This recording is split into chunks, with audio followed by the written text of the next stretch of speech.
सानो नमस्ते। हाई। अनि आज चाहिँ मेरो छोरीलाई चाहिँ आँप मनपर्छ। स्कुलबाट आएपछि नानीलाई चाहिँ आँप असाध्यै मनपर्छ। ला छोरीलाई यसरी खुवाउने आँप है। अनि हजुरले आज यो ड्रेस लाएर जानको कारण के? हजुर कसको फ्यान? म मेसीको। मेसीको। ल आँप खाँदै बोल्दै है। आमा छोरी गाइज आज चाहिँ छोरीसँग थोरै कुराहरू सोध्छु म।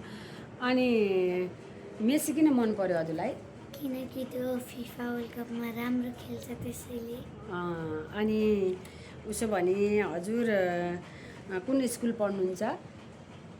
I am in Siddhartha Vanasthal institute. कति क्लास? क्लास 3। अनि सबभन्दा मनपर्ने म्याडमको नाम? रेणु केसी म्याम।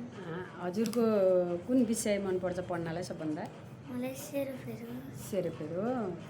सेरोफेरो मात्रै? अनि म्याच पनि। अनि उसो भने हजुरलाई हाम्रो नेपालको प्राइम मिनिस्टर को हुनुहुन्छ अहिले?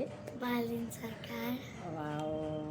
अनि हाम्रो राष्ट्रिय स्वतन्त्र पार्टीमा चाहिँ रवि लामिछाने, बालन शाह अनि सुदन गुरुङ मध्येमा कुन चाहिँ नेता मनपर्छ? सुदन गुरुङ। किन त्यस्तो सानो?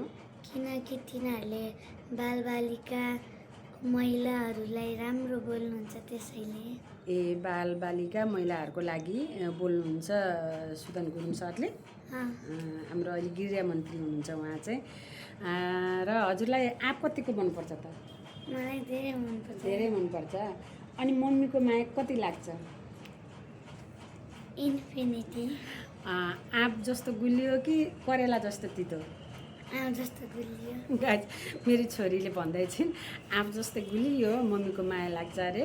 र मलाई पनि छोरीलाई चिनी भन्दा नि गुलियो, रगत भन्दा नि रातो र समुद्र भन्दा नि लामो चाहिँ मलाई पनि उत्तिकै माया लाग्छ छोरीको।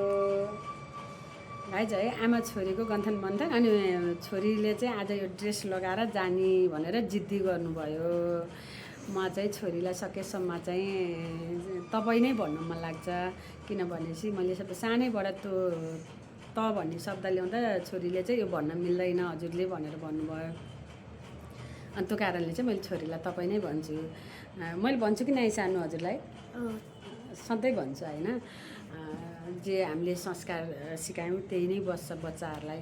मैले हजुर तपाईँ नै भन्छु। र छोरीलाई चाहिँ अनि किन रहेछ त आज ड्रेस लगाउनु भनेको? आज बच्चाहरूले स्कुलमा सबैले हामी यही ड्रेस लगाउने भन्ने सल्लाह रहेछ र मेरो छोरीले आज चाहिँ यो ड्रेस लगाएर जानुभएको। ह्याप्पी हो आज?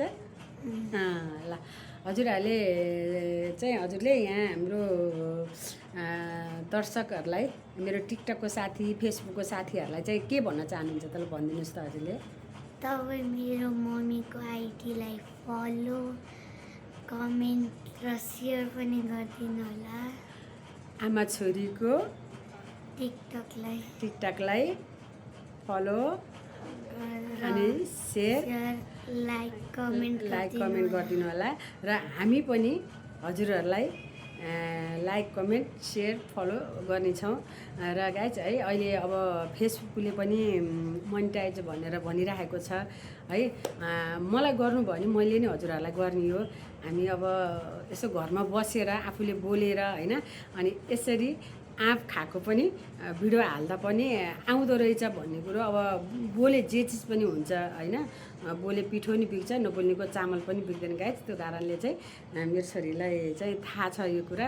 बारम्बार मेरो छोरीले मम्मी बोलेर हालौँ न आमा छोरीको भन्नुहुन्छ। त्यो कारणले हामी धेरै जस्तो म चाहिँ सिङ्गल बोलेको छु। अहिले नानीलाई चाहिँ फकाएर ल्याएर बोलाएको है गाइज। फेरि मेरो नानी फेरि यति सजिलो चाहिँ आएर बोल्ने मान्छे चाहिँ होइन। एक्लै चाहिँ टिकटक बनाउने होइन, एक्लै नाच्ने हो होइन हो। त्यो कारणले आँप चाहिँ असाध्यै मिठो छ। मिठो छ होइन गाइज? ल हजुरहरू पनि अहिलेको सिजनको आँप मिठो गरेर खानु होला गाइज।